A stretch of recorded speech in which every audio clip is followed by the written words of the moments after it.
नमस्कार, भिवानी हलचल देखने वाले आप सभी दर्शकों का स्वागत है। मैं हूं प्रिया और आप देख रहे हैं आपका अपना चैनल भिवानी हलचल। खबरों की शुरुआत आज की हेडलाइन से।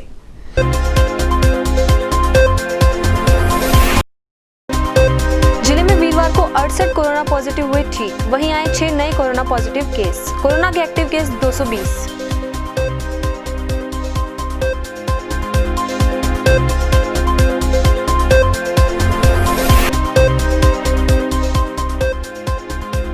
बाजरे की खरीद शुरू, बीजेपी कार्यकर्ता रहेंगे मंडियों में मौजूद। किसान की फसल का दाना दाना खरीदेगी सरकार।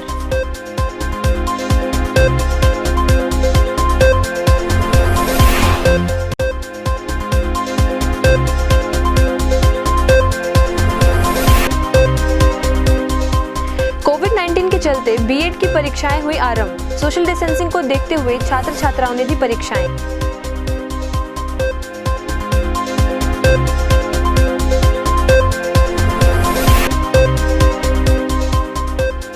वार्ड नंबर 13 के क्षेत्रवासियों ने सफाई व्यवस्था को लेकर प्रशासन के खिलाफ जताया रोष।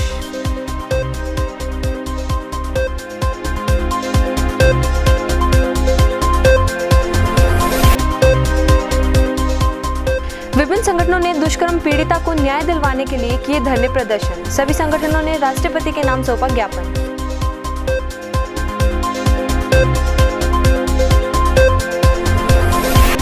गांव साजरवास फुगाट में प्राचीन हनुमान शनिदेव मंदिर में मनाया गया शनिदेव स्थापना दिवस व किया गया हवन यज्ञ व भंडारे का आयोजन।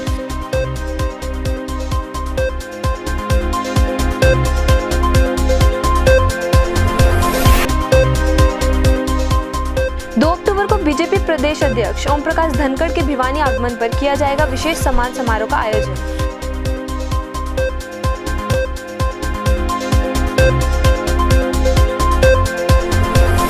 और अब खबरें विस्तार से। जिले में गुरुवार को 6 नए कोरोना पॉजिटिव केस सामने आए, जबकि 68 कोरोना पॉजिटिव ठीक भी हुए। इसी के साथ जिले में अब एक्टिव कोरोना मरीजों की संख्या 220 हो चुकी है। भिवानी जिले में वीरवार को खबर लिखे जाने तक 6 नए कोरोना पॉजिटिव के केस सामने आए हैं। वहीं जिले में वीरवार को 68 कोरोना पॉजिटिव ठीक भी हुए हैं। आपको बता दें कि अब तक जिले में कुल 2787 कोरोना पॉजिटिव हो चुके हैं, जिसमें से 2531 ठीक हुए हैं तथा अब जिले में कोरोना के 220 एक्टिव केस हैं। यह कहना था civil surgeon doctor Jitendra Kadyan का।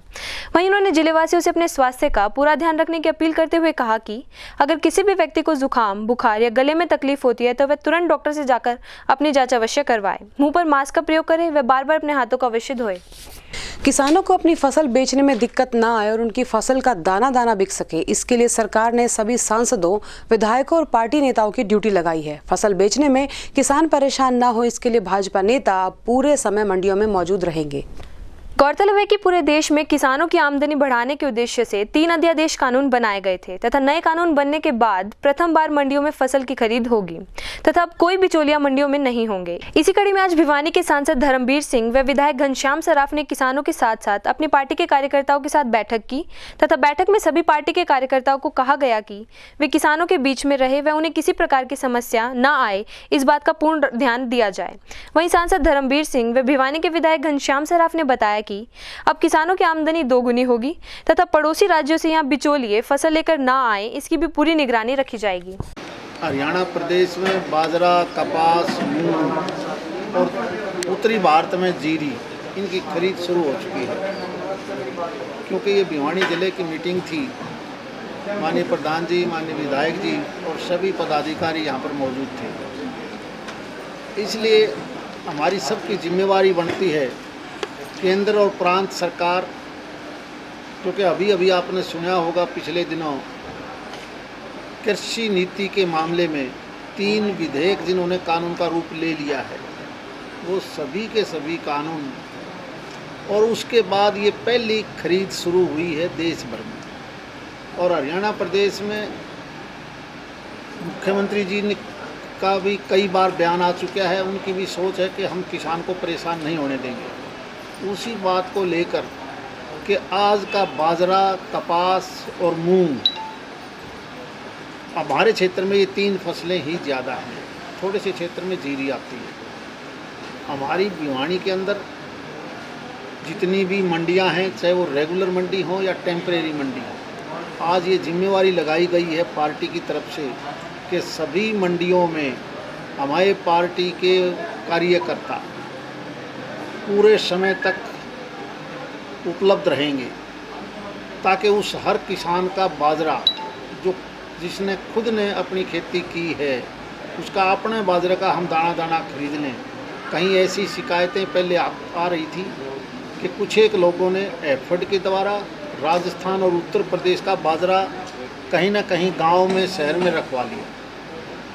कहीं ऐसा ना हो कि वो बाजरा बिचौलियों के माध्यम से किसान बेचारा रह जाए, वो अपना बाजरा बेच देंगे तो हमारे लिए दिक्कत ना हो, इसलिए हमने पहले महेंद्रगढ़ में भी 24 तारीख को ये ड्यूटी लगाई थी सारे ज़िले के पदाधिकारियों को, न केवल बीजेपी के संगठन के पदाधिकारी बल्कि चुने हुए प्रतिनिधि, चाहे वो सरपंच साहिबान हैं, जिला परिषद और पंचायत समिति के मेंबर और चेयरपर्सन साहिबान हैं, या किसानों से जुड़े हुए दूसरे अन्य व्यक्ति हैं, उन सभी से हमने प्रार्थना की है कि आप भी किसान का साथ और सहयोग दें, मंडियों में हाजिर रहें ताकि यहाँ के किसान का दाना दाना बाजरे का खरीदा जाए और कोई बाहरी व्यक्ति आके हमें ख़राब ना कर दे।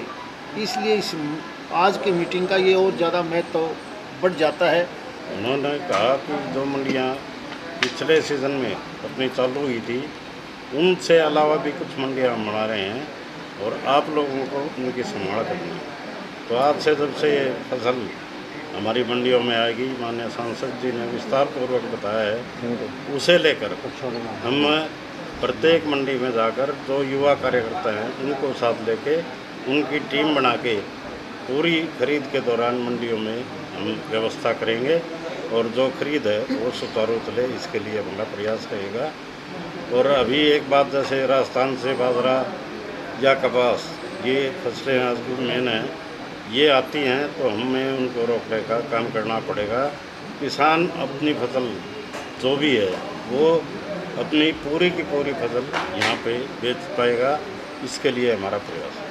कोविड-19 के चलते एक लंबे अंतराल के बाद अब विश्वविद्यालयों द्वारा परीक्षाओं के आदेश जारी किए जाने लगे हैं। इसी के चलते बीएड की परीक्षाएं भी शुरू कर दी गई। नगर में बने परीक्षा केंद्रों में कोविड-19 की गाइडलाइंस के अनुरूप ही सभी सावधानियों के साथ परीक्षाएं ली जा रही हैं। गौरतलब है कि बंसीलाल विश्वविद्यालय के आदेशानुसार जिले के महाविद्यालयों में बीएड की परीक्षाओं के लिए सेंटर बनाए गए हैं तथा पूरे जिले में हजारों परीक्षार्थियों ने कोविड की हिदायतों के अनुसार अपने अपने परीक्षा केंद्रों में जाकर परीक्षाएं भी दी। वहीं जब इस बारे में राजीव गांधी महिला महाविद्यालय में बने बीएड के 2 परीक्षा केंद्रों के इंचार्ज सुधीर शर्मा से बातचीत की गई। उन्होंने बताया कि निर्देशालय के आदेशानुसार बीएड की परीक्षाएं कोविड-19 के सभी नियमों को मानते हुए शांतिपूर्वक करवाई जा रही हैं तथा कक्षाओं को सैनिटाइज करके एवं परीक्षार्थियों को सोशल डिस्टेंसिंग के साथ कक्षाओं में बिठाया गया है। वहीं ग्लव्स एवं मास्क के साथ ही परीक्षार्थियों को परीक्षा के लिए परीक्षा केंद्रों में आना सुनिश्चित किया गया है। चौधरी बंसीलाल विश्वविद्यालय की बीएड की परीक्षा प्रारंभ हुई है, जिसमें राजीव गांधी महिला महाविद्यालय में 2 केंद्र हैं।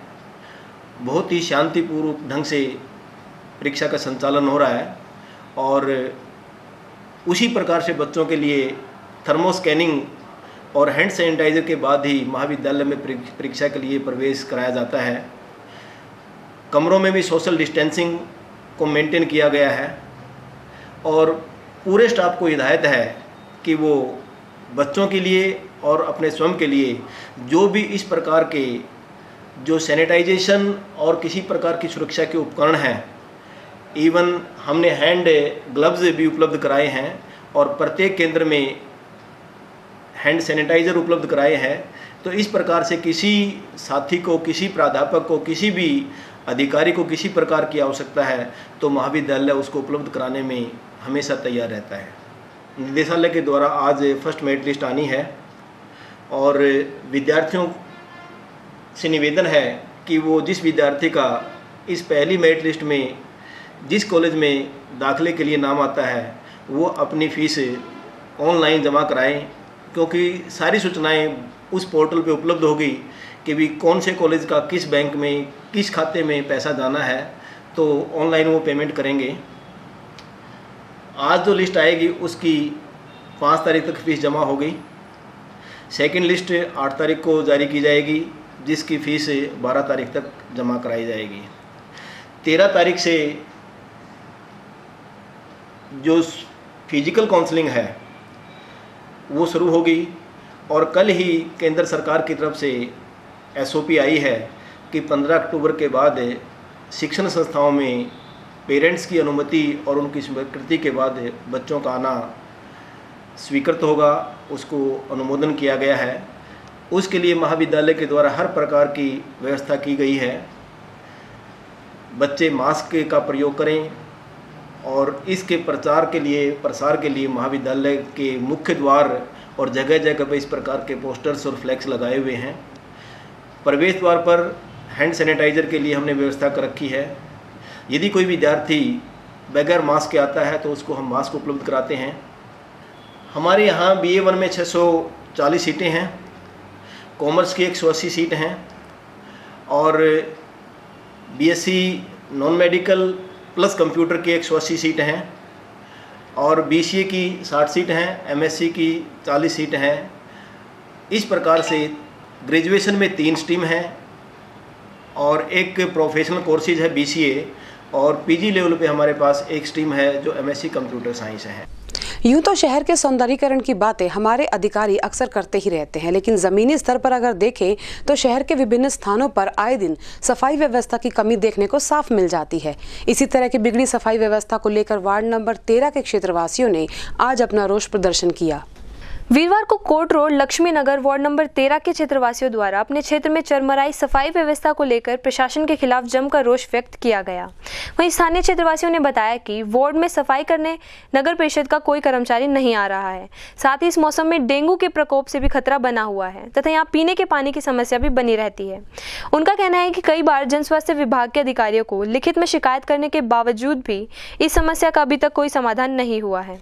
वहीं जब इस बारे में वार्ड 13 के MC प्रवीण कुमार से बातचीत की गई तो उन्होंने बताया कि कचरा उठाने वाली गाड़ी की ज्यादा शिकायत होने की वजह से यह समस्या आ रही है। उन्होंने लोगों को आश्वासन देते हुए कहा कि जल्द ही इस समस्या का मुस्तैदी से समाधान किया जाएगा। मेरा नाम देवेंद्र है और मैं यहाँ लक्ष्मी नगर गली नंबर 8 दादरी गेट का निवासी हूँ। यहाँ पिछले काफ़ी दिनों से कूड़े वगैरह जो डेली रूटीन में आता है वो नहीं आ रहा, जिससे कि यहाँ बीमारी फैलने का ज़्यादा खतरा बना हुआ है। भिवानी में जैसा कि देख रहे हैं आप, डेंगू वगैरह की समस्या दिन प्रतिदिन बढ़ती जा रही है। तो हम आपसे उम्मीद करते हैं कि हमारी जो कूड़ा वाली समस्या है और कुछ पानी की समस्या भी चली हुई है, उसको जल्दी से जल्दी उसकी निपटारा किया जाए। मेरा नाम संतोष कालरा है। मैं दादरी गेट लक्ष्मी नगर गली नंबर 8 की निवासी हूँ।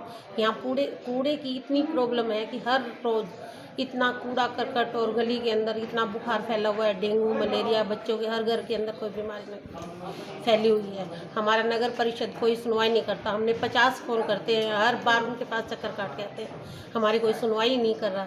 हमारी समस्या का समाधान किया जाए। और पानी की इतनी समस्या है कि हर रोज़ पब्लिक हेल्थ में हमने कोई 50 चक्कर काट लिए।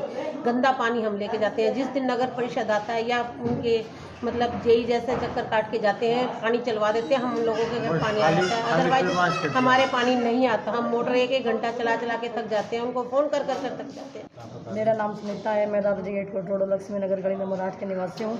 यहाँ पर कूड़ा वाड़ा बिल्कुल भी नहीं आता है तो महीना 20 दिन में आता है, फिर भी स्पीड के साथ आता है और बोलता है ऐसे गिरो, फिर उसके आगे या पीछे हम बाज के थक जाते हैं। गली में कूड़ा गिर जाता है। बोलो भैया। मेरा नाम वीरेंद्र सोनी है। मैं Dadri gate court road Lakshmi Nagar गली नंबर 8 में रहता हूँ। यहाँ पर कूड़े की समस्या है और पानी की समस्या है। कूड़े वाला हफ्ते में 1 या 2 बार आता है, वो भी बिल्कुल उनका कोई टाइम नहीं है, कभी सुबह कभी शाम को। और फ़ोन करने के बाद, वो BMC को फ़ोन करने के बाद, और पानी की समस्या कम से कम 6-7 महीने से चल रही है। और पानी की लाइन है वो बिल्कुल ख़राब हो चुकी है, ऐसा ही है। और गंदा पानी आता है। और पब्लिक हेल्थ में मैं एप्लीकेशन दे के आ चुका हूँ और MC खुद भी आ चुका कई बार। वो कहता है कि हो जाएगा, इस चक्कर में चल रहा है बस। मैं कालूराम ढिंगड़ा लक्ष्मी नगर गली नंबर 8 से बोल रहा हूँ। और यहाँ कोई कूड़े वाला आज 15 दिन से नहीं आ रहा, ना यहाँ कोई फॉगिंग हुई है। हर घर के अंदर मलेरिया है, किसी को डेंगू है। कोई घर ऐसा खाली नहीं है जिसको बुखार ना हो। कृपया करके कूड़े वाले को कूड़ा उठाया जाए हमारे घर से। अगर नहीं उठाया तो हम सड़कों पर घेरने पर मजबूर हूँ। हाथरस गैंगरेप पीड़िता के परिवार को न्याय दिलाने और अपराधियों को कठोर सजा दिलवाने की मांग लेकर विभिन्न संगठनों ने अपने अपने तरीके से शहर में प्रदर्शन किया और राष्ट्रपति को संबोधित अपना ज्ञापन सौंपते हुए यूपी सरकार को बर्खास्त किए जाने की मांग भी की। हाथरस में हुए उस जघन्य अपराध के दोषियों को शीघ्र ही फांसी की सजा की मांग करते हुए शहर में विभिन्न संगठनों द्वारा अपने अपने तरीके से प्रदर्शन किए गए व राष्ट्रपति के नाम ज्ञापन भी सौंपा गया।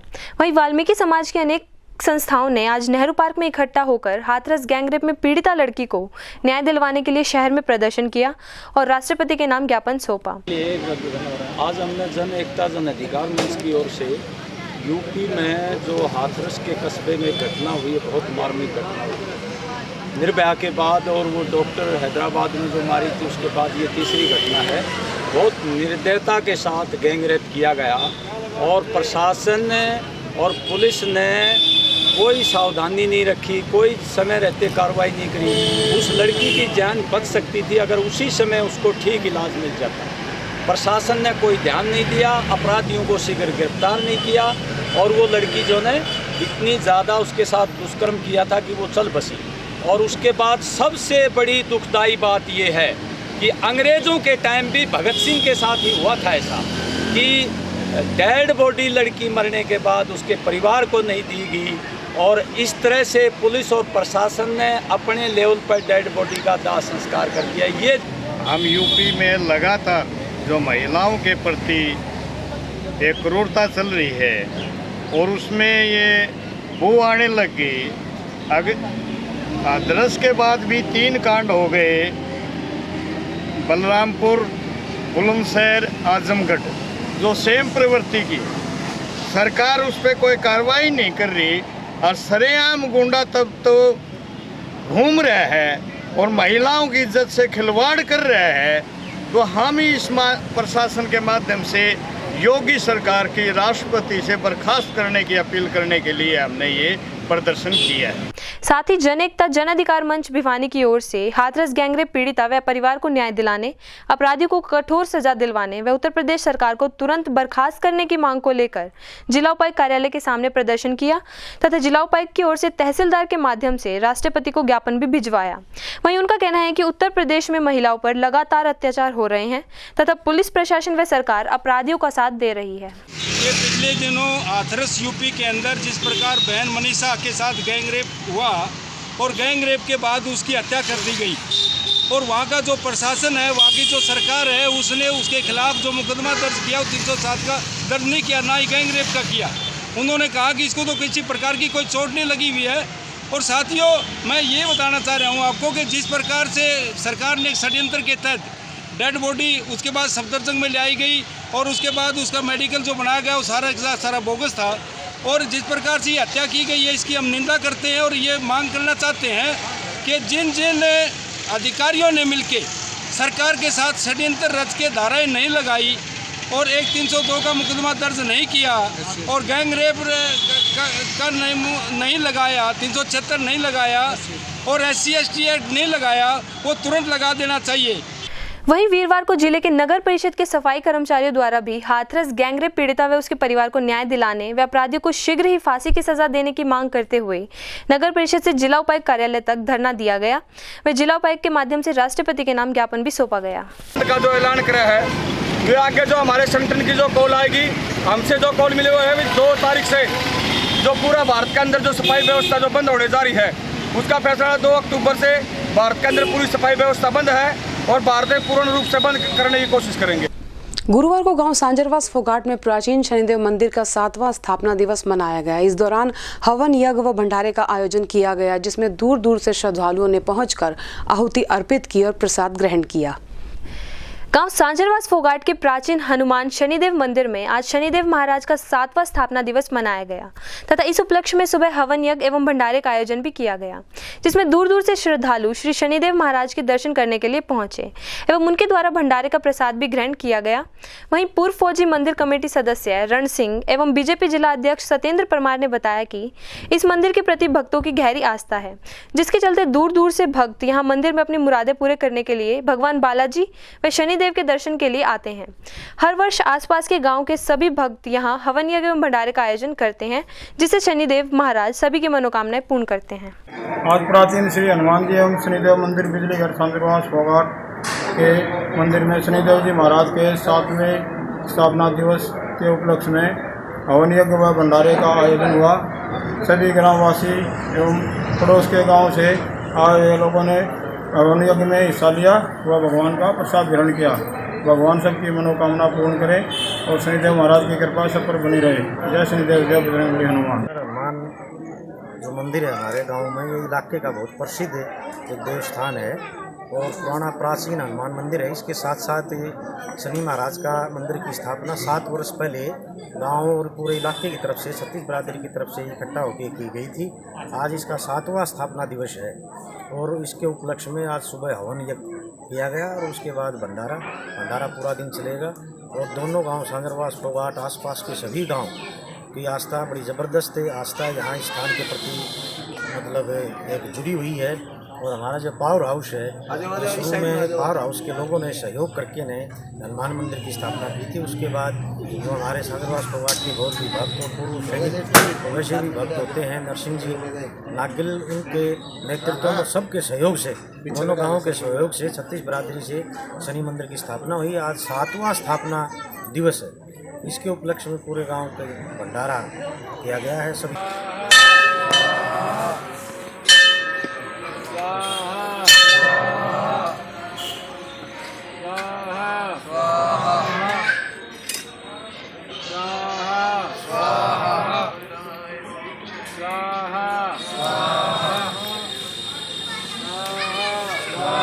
गांव फोगाट सांगरवास में शनिदेव और हनुमान मंदिर में शनिदेव मंदिर की मूर्ति स्थापना का 7वां जन्मदिवस है। इस उपलक्ष्य में यहाँ पर हवन और सुबह हवन हुआ और फिर बाद में भंडारे का आयोजन किया गया। गांव गंवार के सभी श्रद्धालुओं की यहाँ पर श्रद्धा है और भगवान से हम ये प्रार्थना करते हैं शनिदेव महाराज से कि सबकी मनोकामना पूरी। लेकिन आज शनि मंदिर का 7वां स्थापना दिवस मनाया गया है।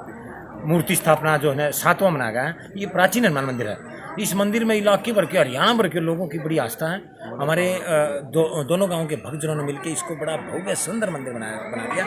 मैं तो बल्कि आपको ये कहूँ कि यहाँ आने के बाद एक सुकून मिलता है, लोगों को बड़ा सुकून मिलता है, जैसे स्वयं प्रभु हमारे ऊपर तो यहाँ के कृपा बरसा रहे हैं। तो आज ये आयोजन किया गया है, प्रसाद का आयोजन किया गया है, लोगों हवन किया गया है। इलाके भर के गणमान्य व्यक्ति यहाँ पहुँचे थे, तो दोनों गाँव की तरफ से बड़ा अच्छा आयोजन किया गया और प्रभु की कृपा इसी तरह हम सब पर बरसती रहेगी।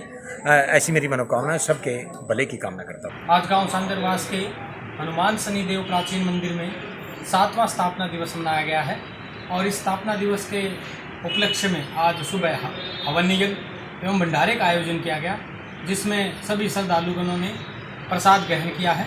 और इस मंदिर में दूर दूर से श्रद्धालु यहाँ आते हैं, पूजा अर्चना करते हैं। यहाँ अभी तक जो श्रद्धालु इस मंदिर में आए हैं, जिन्होंने अपनी मन्नत मांगी है, उन सभी श्रद्धालुओं की मन्नत यहाँ पर पूरी हुई है। कैमरामैन धीरपाल के साथ योगेश परमार की रिपोर्ट। आगामी 2 अक्टूबर को भाजपा के हरियाणा प्रदेशाध्यक्ष नगर में पहुंचेंगे। इसी के चलते एक अभिनंदन समारोह भी आयोजित किया जाएगा, जिसके लिए जहां सारी तैयारियां पूरी कर ली गई हैं, वहीं कार्यकर्ताओं को भी आवश्यक दिशा निर्देश जारी किए जा चुके हैं। भाजपा के जिला अध्यक्ष शंकर धूपड़ की अध्यक्षता में सारे प्रोग्राम आयोजित किए जाएंगे। 2 अक्टूबर को भिवानी पहुंच रहे बीजेपी के नवनियुक्त प्रदेश अध्यक्ष ओम प्रकाश धनखड़ जी के सम्मान समारोह में एक विशेष कार्यक्रम का आयोजन किया जा रहा है, जिसमें पहली बार बीजेपी प्रदेश अध्यक्ष सुबह 10 बजे से लेकर शाम 9 बजे तक अपने कार्यकर्ताओं के साथ बैठक में शामिल होंगे, जिसमें सुबह 10 बजे उन्हें हुन्नामल प्याऊ से बाइकों के जत्थे के साथ रिसीव किया जाएगा। उसके बाद सिया रिसोर्ट में सम्मान समारोह का आयोजन सोशल डिस्टेंसिंग के साथ किया जाएगा। साथ ही प्रधानमंत्री नरेंद्र मोदी के जन्म उत्सव पर चल रहे कार्यक्रमों के तहत लोकल से वोकल कार्यक्रम के तहत हर्षवर्धन मान के नेतृत्व में एक विशेष स्टॉल भी लगाई जाएगी। नमस्कार, मैं हूं योगेश और आप देख रहे हैं हमारा खास चैनल भिवानी हलचल। और आज हमारे चैनल पर आए हैं हमारे भिवानी जिले के जिला अध्यक्ष शंकर धूपड़ जी। और शंकर धूपड़ जी जो है हमारे प्रदेश अध्यक्ष ओम प्रकाश धनखड़ जी बीजेपी से, उनके लिए एक विशेष सम्मान समारोह आयोजित कर रहे हैं। उसके बारे में हम जानेंगे कि क्या तैयारियाँ हैं, क्या क्या इस कार्यक्रम में होगा, उसकी विशेष रिपोर्ट्स क्या रहेगी, वो आप सबको वो अभी विस्तार से बताएंगे। जी शंकर। कल माननीय धनखड़ जी का एक बड़ा लंबा चौड़ा जो है कार्यक्रम यहाँ रहने वाला है। शायद पूरे प्रदेश में पहली बार वो इतना समय दे रहे हों। प्रदेश अध्यक्ष जी सुबह लगभग 10:30 बजे भिवानी पहुँचने वाले हैं और रात को 9:30-10 बजे तक का उनका कार्यक्रम है। एक लंबा चौड़ा कार्यक्रम रहेगा। इस नाते से उनको हम हुन्नामल की कुई पर जो है रिसीव करेंगे, रोहतक गेट पर है जो, वहाँ से हम उनको बाइक्स के काफिले के साथ में CR रिसोर्ट्स में लेके आएंगे और यहाँ उनकी 3-4 अलग अलग बैठकें रहेंगी। जनप्रतिनिधियों की बैठक है, जिला पदाधिकारियों के साथ में बैठक है, छोटी बैठक है छोटी टोली की, फिर प्रेस के साथ में मिलने का भी एक कार्यक्रम रहेगा। अलग अलग जो है उनके रहेंगे और हम विचार कर रहे हैं कि उनके हाथ से, क्योंकि आजकल माननीय नरेंद्र मोदी जी के जन्म दिवस के उपलक्ष्य में भी कार्यक्रम चल रहे हैं, पखवाड़ा चल रहा है, तो हम चाहेंगे कि कोई वृक्षारोपण का भी उनका कार्यक्रम बनाया जाए। तो उसके नाते भी सोचा जा रहा है। लेकिन विशेष जो बात रहेगी वो ये है कि यहाँ हमने लोकल पर वोकल जो है ये इस ऐसे कार्यक्रम के तहत हमने लोकल प्रोडक्ट्स की ब्रांडिंग के लिए कुछ स्टॉल्स लगाए हैं, जिसके लिए हमने अलग अलग जो है लोगों को तो जो है जिम्मेवारियाँ सौंपी है अपने कार्यकर्ताओं को। लेकिन ओवरऑल जो है उसके हेड संयोजक के नाते से हर्षवर्धन मान हमारे युवा नेता हैं, उनको जिम्मेवारी हमने दी है और अलग अलग जगह पर लगभग 10 से 12 जो है कार्यकर्ताओं के यहाँ चाय के कार्यक्रम भी रहने वाले हैं। पूरे नगर में अलग अलग तरह के जो है अलग अलग इलाकों में वो जाने वाले हैं। एक उनका आग्रह था कि एक SC कार्यकर्ता जो वाल्मीकि समुदाय से आता हो उसके घर भी बैठ जाया जाए, तो ऐसा भी एक कार्यक्रम बनाया जा रहा है। वो सारे के सारे कार्यक्रमों की एक कड़ी जो है बनाई है हमने, उसके नाते से रहेगा। हमने एक और किया है कि सोशल डिस्टेंसिंग के नाते से कोई कार्यकर्ता जो है वो मास्क लगाए बगैर ना आए और सोशल डिस्टेंसिंग में रहे। तो उसके नाते से हमने किया है कि एक तो हम कोई किसी प्रकार की माला का प्रयोग नहीं करने वाले, फूलों की कली रखेंगे, बुके के स्थान पर भी फूलों की कली। और वो हमने एक सरप्राइज उनके लिए रखा है माननीय धनखड़ जी के लिए। हम उनको, क्योंकि किसान नेता है, हम उनको भिवानी की स्मृति के नाते से, वो भिवानी के रहने वाले हैं, उस नाते से हमारा उन पर जो है विशेष स्नेह और लगाव भी रहे हमारा उनके ऊपर। तो हम चाहते हैं कि उनको एक हल गिफ्ट में दें। तो एक उन्हीं का स्वागत जो है, हम उन्हीं का लिखा हुआ एक गीत है। तो थिएटर के कलाकार हैं 15-16 कलाकार जो परफॉर्मेंस देंगे उस पर। हरियाणा हरि की धरा है, उच्च यहाँ की परंपरा है। हम चाहेंगे कि धनखड़ जी को ये भी एक सरप्राइज़ दें हम।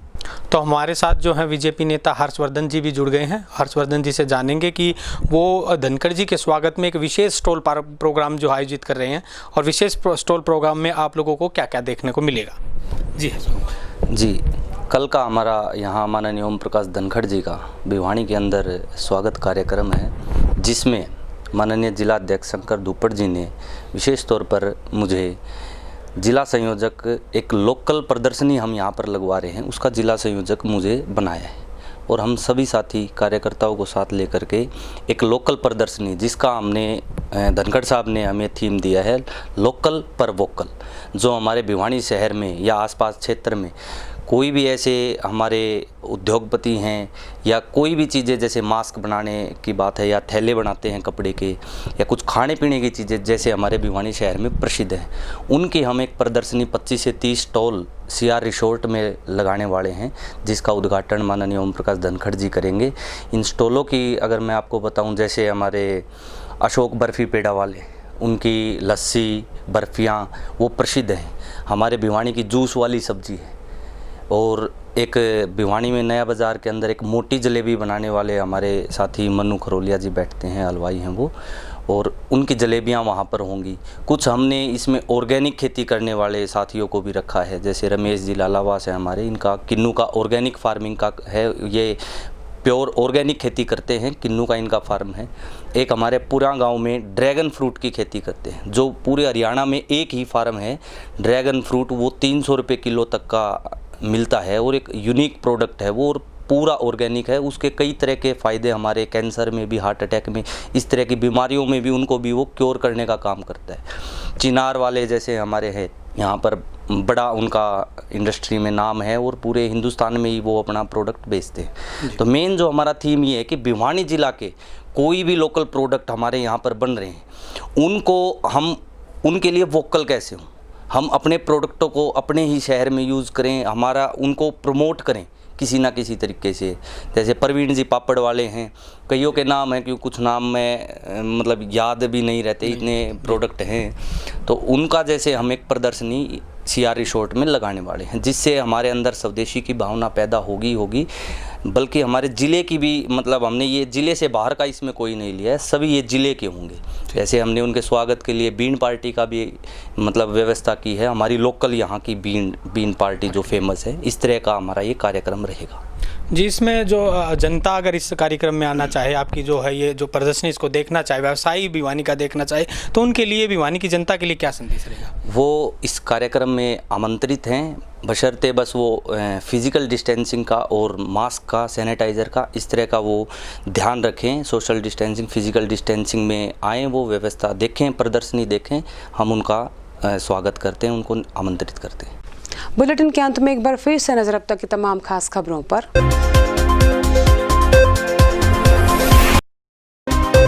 जिले में वीरवार को 68 कोरोना पॉजिटिव हुए ठीक, वहीं आए 6 नए कोरोना पॉजिटिव केस। कोरोना के एक्टिव केस 220।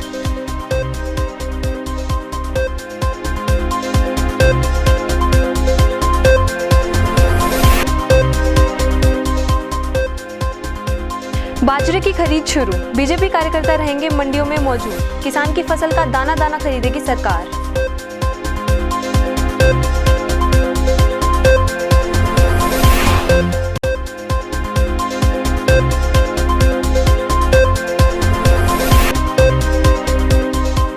कोविड-19 के चलते बीएड की परीक्षाएं हुई आरंभ। सोशल डिस्टेंसिंग को देखते हुए छात्र छात्राओं ने दी परीक्षाएं।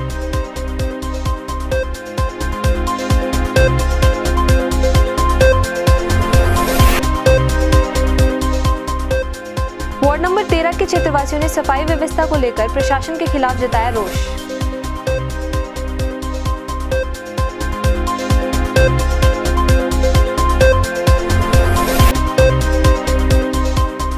विभिन्न संगठनों ने दुष्कर्म पीड़िता को न्याय दिलवाने के लिए किए धरने प्रदर्शन। सभी संगठनों ने राष्ट्रपति के नाम सौंपा ज्ञापन।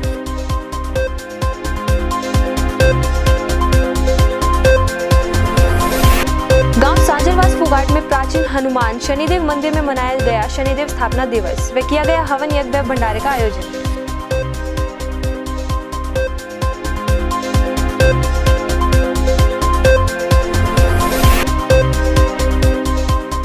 अक्टूबर को बीजेपी प्रदेश अध्यक्ष ओम प्रकाश धनखड़ के भिवानी आगमन पर किया जाएगा विशेष सम्मान समारोह का आयोजन।